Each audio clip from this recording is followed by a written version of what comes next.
PR 202 इकाई संख्या 8 उप इकाई 8.3 सिलेक्शन ऑफ फोटोग्राफ और डिज़ाइन, यानी PR 202 के अध्याय 8 का उप अध्याय 8.3 किसी योजना या डिज़ाइन या संदेश हेतु फोटोग्राफ का चयन कैसे करें कि इस ऑनलाइन कक्षा में सभी का स्वागत है। जैसा कि हमने पूर्व में भी आपको बताया था कि फ़ोटोग्राफ का उद्देश्य किसी भाषा संदेश की पूर्ति करना, उसका विकल्प बनना, उसकी प्रामाणिकता निश्चित करना और भाषा संदेश पर पाठक अथवा दर्शक की विश्वसनीयता को बनाए रखना है।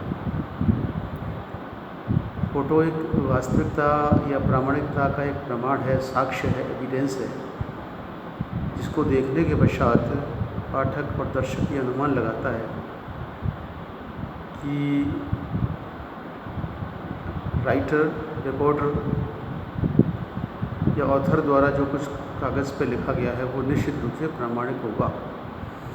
जब तक किसी घटित घटना के स्थान, समय और उसकी लोकेशन और उसके आसपास की बैकग्राउंड की प्रामाणिकता नहीं मिल जाती, तब तक कही हुई बात पर विश्वास करना मुश्किल होता है। तो फोटोग्राफ संदेश के अतिरिक्त प्रामाणिकता का प्रतीक भी है, एविडेंस है। कोई भी देख सकता है, पढ़ा लिखा, अनपढ़, ग्रामीण, शहरी, छोटा बच्चा, बड़ा व्यक्ति, वृद्ध, शिक्षित, अशिक्षित, हर साइकोलॉजिकल लेवल का व्यक्ति फोटोग्राफ को देख के कुछ अनुभव कर सकता है और अपना निर्णय निकाल सकता है कि हाँ, कि जो कही गई है लेखक के द्वारा बात जो लिखी गई है उसकी प्रामाणिकता निश्चित रूप से इस फोटोग्राफ से सिद्ध होती है। फोटोग्राफ की बात करने से पहले हमको एक मुद्रित संदेश, विजुअल कम्युनिकेशन या विजुअल मैसेज के बारे में बात करनी है।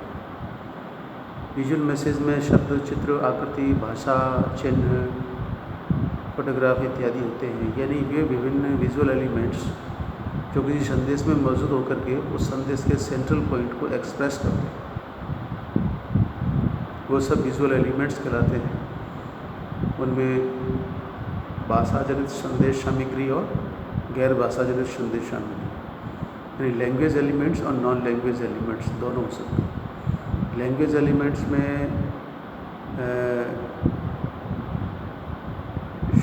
अक्षर और अंक की भाषा से मैसेज को प्रकट किया जाता है और गैर भाषा संकेत में फोटोग्राफ है, आकृतियाँ हैं, चित्र है, कार्टून है और कोई नॉन लैंग्वेज सिंबल है, उससे संदेश को एक्सप्रेस किया जाता है। उदाहरण के लिए किसी समाचार पत्र के प्रथम पृष्ठ पर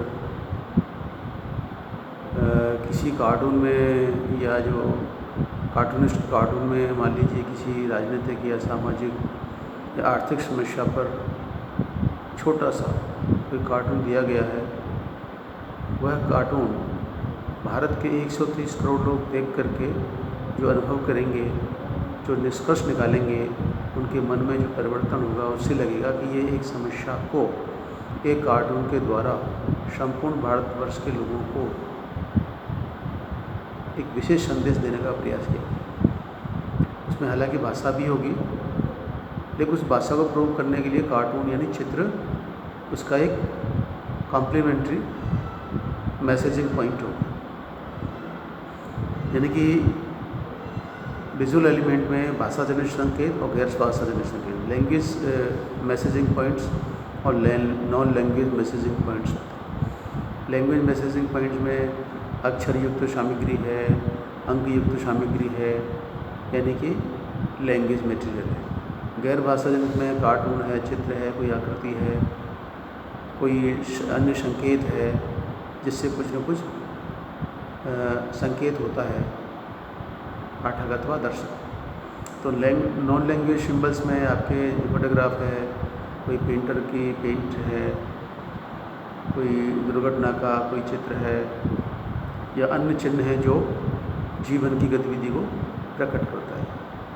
जैसे सांस्कृतिक के क्षेत्रों में बहुत सारे चिन्ह हैं, यूज़ किए जाते हैं, धार्मिक क्षेत्रों में हैं और राजनीतिक क्षेत्रों में कुछ चिन्ह हैं जिनको देखने से पता लग जाए कौन सी पॉलिटिकल पार्टी का ये सिंबल है।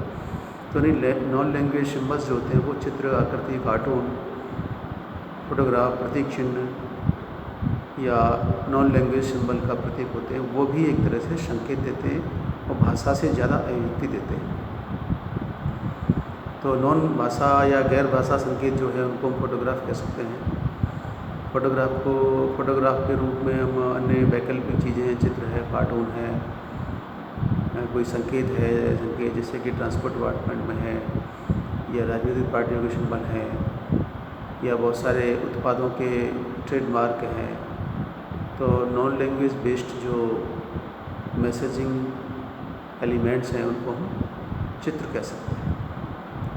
चित्र को हम फोटोग्राफ कहते हैं। फोटोग्राफ का मतलब फोटोग्राफिक प्रोसेस द्वारा प्राप्त कोई भी आकृति हमारा फोटोग्राफ हो सकता है। फोटोग्राफ हम किसी आकृति का ले सकते हैं, किसी घटना का ले सकते हैं, किसी दुर्घटना का ले सकते हैं, किसी पहाड़ का, किसी पर्वत का, किसी नदी का, किसी पेड़ का, किसी पौधे का, किसी बोलते हुए व्यक्ति का, किसी घटित घटना का, एक्सीडेंट का, चलती हुई गाड़ी का, रेल का, यानी जितनी भी संदेश वाहक इकाइयाँ संसार में मौजूद हैं, जो मानव निर्मित हैं, गैर मानव निर्मित हैं, प्राकृतिक रूप से घटित हैं, उन सब का हम चित्र लेकर के उसको फोटोग्राफ में तब्दील कर सकते हैं।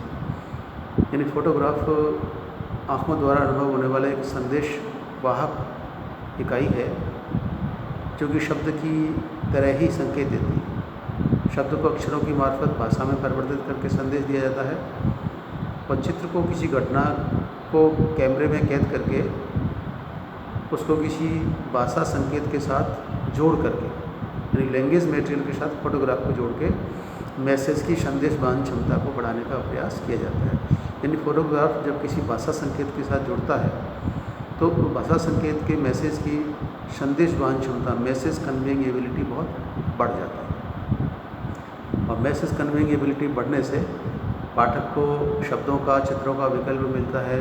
अगर वो शब्द की भाषा को नहीं समझ पा रहा है तो चित्रों को देख के समझ सकता है, और चित्र को नहीं समझ पा रहा है तो भाषा को देख करके, और ज़्यादा मानसिक स्तर का पढ़ा लिखा व्यक्ति दोनों को देख करके किसी मैसेज के बारे में अपनी एक प्रामाणिक राय बना सकता है।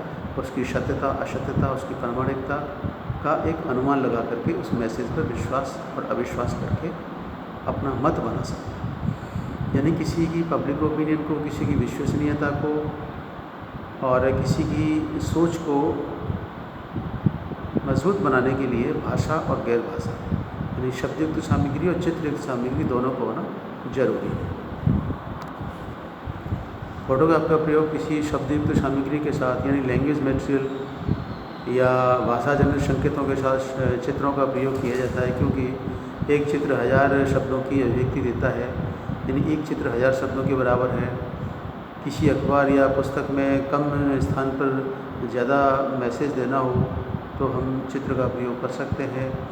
चित्र पढ़ा लिखा, अनपढ़, छोटा बच्चा, बड़ा, वृद्ध व्यक्ति, यानी हर आयु, शिक्षा, मानसिक स्तर का व्यक्ति चित्र को देख करके उसके मैसेज पॉइंट को समझ सकता है और निष्कर्ष निकाल सकता है। चित्र के द्वारा लेखक या पाठक, चित्र के द्वारा लेखक अथवा रिपोर्टर द्वारा लिखे गए समाचार अथवा कथन या पांडुलिपि की सत्यता को या विश्वसनीयता को आंका जा सकता है। और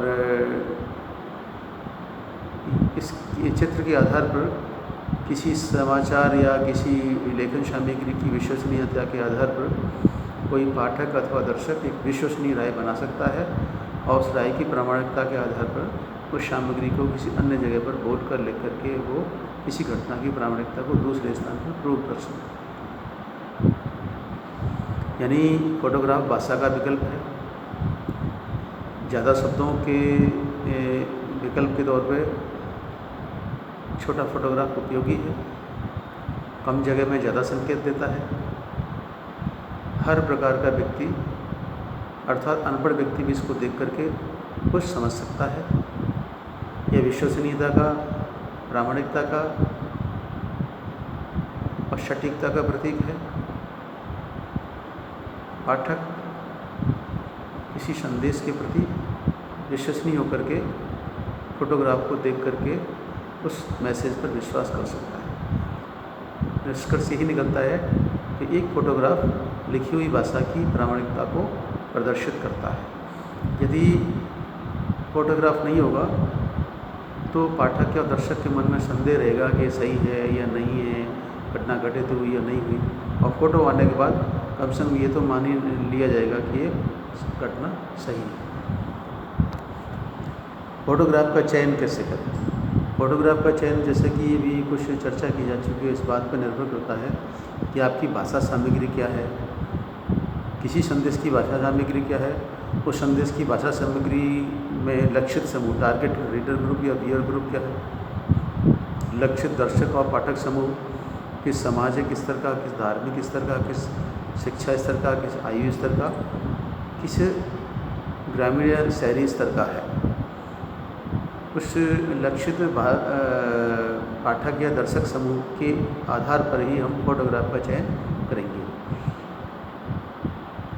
उस संदेश, भाषा जनित संदेश के साथ जो फोटोग्राफ का चयन किया जाना है, उसमें कौन से रंग का उपयोग किया जाना है, वो रंग पाठक दर्शक के सामाजिक और जो भी धार्मिक रुचि से मिलता जुलता है, या जो संदेश हम चित्र के द्वारा देना चाहते हैं वो चित्र विज्ञापन सामग्री की पूर्ति करेगा, मार्केटिंग के टारगेट को पूरा करेगा, या किसी समाचार को या दुर्घटना की उसको, अथवा किसी सोशल जस्टिस के पॉइंट को, यानी कि मैसेज में सेंट्रल पॉइंट है उसको कन्वे करने के लिए ही फोटोग्राफ का चयन हम कर सकते हैं। और फोटोग्राफ में क्या रंग होगा, क्या आकार होगा, किस तरह की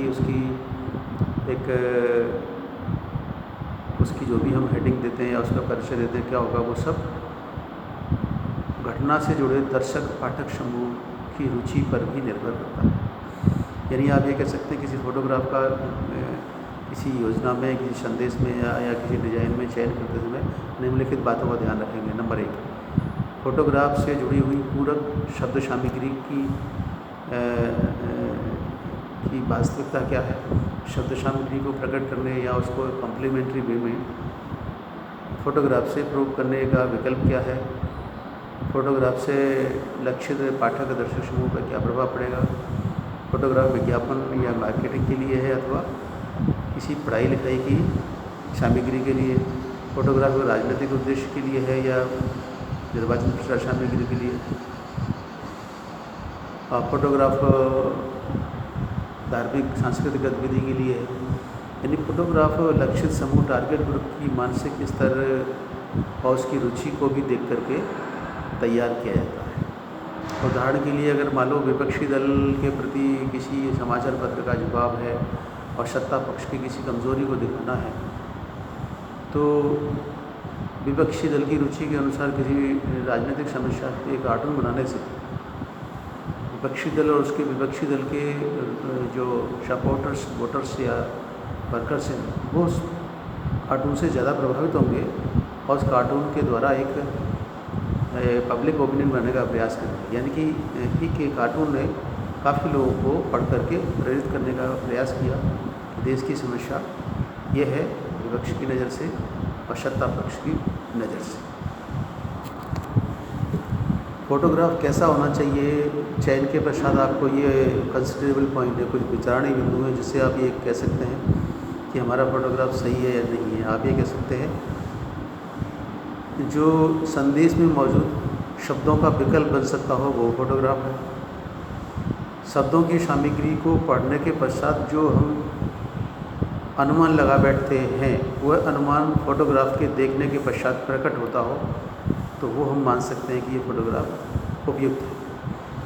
यानी शब्दों में निहित सामग्री या शब्दों में निहित अर्थ जो है फोटोग्राफ को देखने के पश्चात प्रकट होना चाहिए और घटित घटना का समय, उसका स्थल, उसकी बैकग्राउंड उस फोटोग्राफ से प्रकट होनी चाहिए ताकि हम पता लगा सकें कि जो शब्दों में बात कही गई वो फोटोग्राफ से प्रमाणित हो रही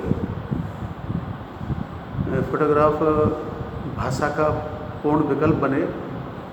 अगर व्यक्ति ने आधी अधूरी भाषा पढ़ी है या समाचार या लेखन या पाठन या पाठ या अध्याय पूरा नहीं पढ़ा है तो भी उस चित्र को देखने के पश्चात पाठक या दर्शक को ये पता लगे कि मात्र चित्र को देखने के पश्चात भी बिना पढ़े ये अनुभव हो रहा है कि शब्दों में जो सामग्री है वो वही होगी जो कि चित्र वास्तविक रूप से संकेत दे रहा है। तो चित्र की अभिव्यक्ति और शब्दों की अभिव्यक्ति एक दूसरे की पूरक है और एक दूसरे की प्रामाणिकता को सिद्ध करती है।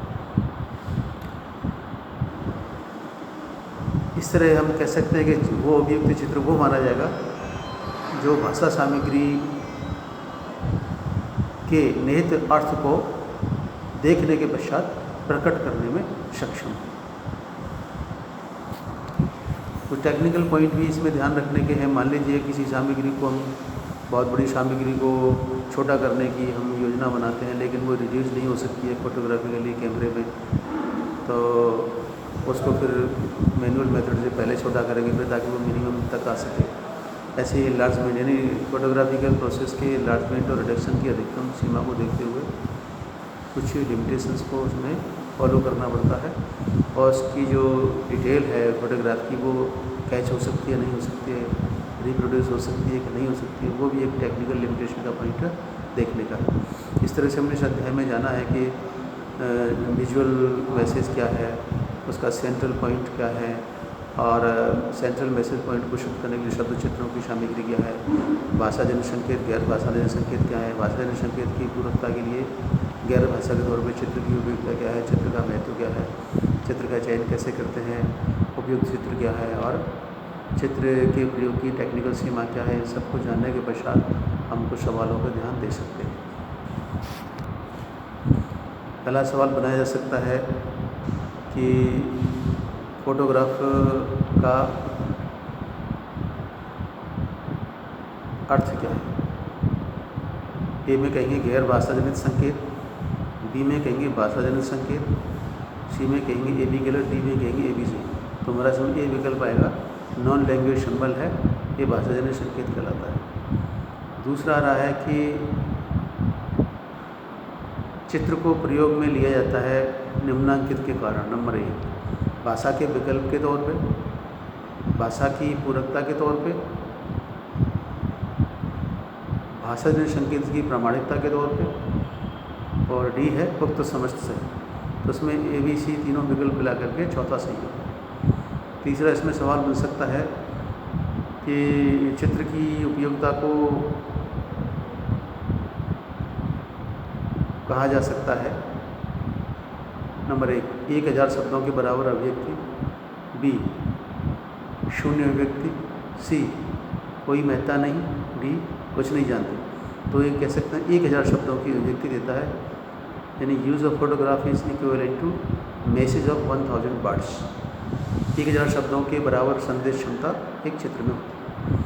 चौथा सवाल आप कह सकते हैं कि फोटोग्राफ क्या है, इसकी किसी संदेश में क्या उपयोगिता है। आप कहेंगे फोटोग्राफ प्रोसेस द्वारा मानव निर्मित, प्राकृतिक, दुर्घटनाजनित, अपराध इत्यादि की घटनाओं का एक चित्रण है।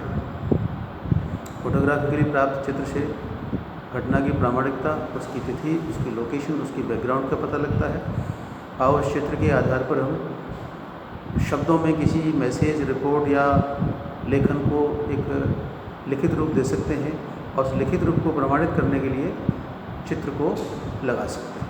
यानी चित्र और शब्द एक दूसरे के पूरक हैं, या शब्द है वहाँ चित्र हो सकता है, चित्र है वहाँ शब्द हो सकता है।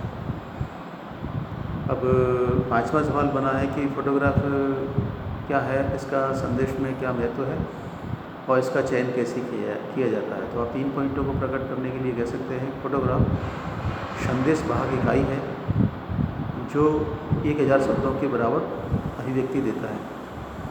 1000 शब्दों की अभिव्यक्ति चित्र द्वारा होती है। चित्र को हम शब्दों के अभाव में और शब्दों की उपस्थिति में प्रयोग में ले सकते हैं। शब्दों की उपस्थिति में प्रयोग में लेने से शब्दों की प्रामाणिकता प्रकट होगी और शब्दों की अनुपस्थिति में मात्र चित्र को लगाने से उस चित्र को देखने के पश्चात जो माइंड में पाठक या दर्शक पे बनेगा उससे उसकी मीनिंगफुलनेस प्रकट है। यानी चित्र संदेश वाहन इकाई है, शब्दों के साथ और शब्दों की अनुपस्थिति में मैसेज दे सकता है, शब्दों के साथ शब्दों की प्रामाणिकता देगा और शब्दों के अभाव में 1000 शब्दों की अभिव्यक्ति देगा। इसका महत्व आप जैसे अभी मैंने बताया है कि कम स्थान में ज़्यादा सामग्री प्रकट करेगा, कम स्थान में छोटे चित्र से ज़्यादा शब्दों की अभिव्यक्ति दी जा सकती है। हर भाषा स्तर के व्यक्ति को हम चित्रों द्वारा समझा सकते हैं। और ये पाठक के मन में एक विश्वास और एक मोटिवेशन पैदा करता है और पाठक के मन में राइटर के प्रति विश्वसनीयता और उसके संदेश के प्रति एक ट्रस्ट पैदा हो। कानूनी मामलों में, अपराध के मामलों में फोटोग्राफ के द्वारा किसी घटना की प्रामाणिकता से किसी व्यक्ति को न्याय, सोशल जस्टिस या क्रिमिनल जस्टिस या लीगल जस्टिस मिलने में सहायता होती है। अब इसका चयन कैसे करते हैं, तो आप चयन करने में आप ये कह सकते हैं कि नंबर 1 की जो भाषा जनित संदेश है उसका उद्देश्य क्या है, भाषा जनित संदेश को प्रकट करने के लिए फोटोग्राफ में क्या होना चाहिए, फोटोग्राफ से प्रभावित होने वाले दर्शक समूह कौन कौन से हैं, दर्शक समूह की सामाजिक, राजनीतिक, आर्थिक या धार्मिक रुचि क्या है जो फोटोग्राफ से नकारात्मक रूप से प्रभावित न हो। और फोटोग्राफ मार्केटिंग के उद्देश्य के लिए है या राजनीतिक चुनाव प्रचार के लिए है या कोई पठन सामग्री के लिए या कानूनी सामग्री के लिए, उन सब की सामग्री की रुचि को देख करके फोटोग्राफ का चयन किया जाता है। फोटोग्राफ के चयन के पश्चात ये लगना चाहिए कि फोटोग्राफ ने शब्दों की अभिव्यक्ति को पूरा किया है। जो लिखित सामग्री है उसके विकल्प के तौर पर एक वैकल्पिक पूर्ति की है। फोटोग्राफ के देखने के पश्चात लिखित सामग्री की प्रामाणिकता प्रकट हो रही है और फोटोग्राफ को देखने के पश्चात पाठक के मन में ये आ रहा है कि जो उसने शब्दों में पढ़ा है वो फोटो से अभिव्यक्त हो रहा है। इस तरह से हमने कुछ जाना है और ये पहले भी कुछ बताया जा चुका है, इस बार कुछ नया है तो आप इसे देख लें। 1 नंबर, 2 नंबर, 6 नंबर, 12 नंबर में आ सकता है। पहले 1-2 नंबर में आ चुका है और इस लेक्चर को देख के, सुन करके आप अपने नोट्स बना सकते हैं, अपना माइंड में बना सकते हैं और नोट को दोहरा करके इस टॉपिक की तैयारी कर सकते हैं। इस कक्षा में आने के लिए सभी छात्रों को बहुत बहुत धन्यवाद।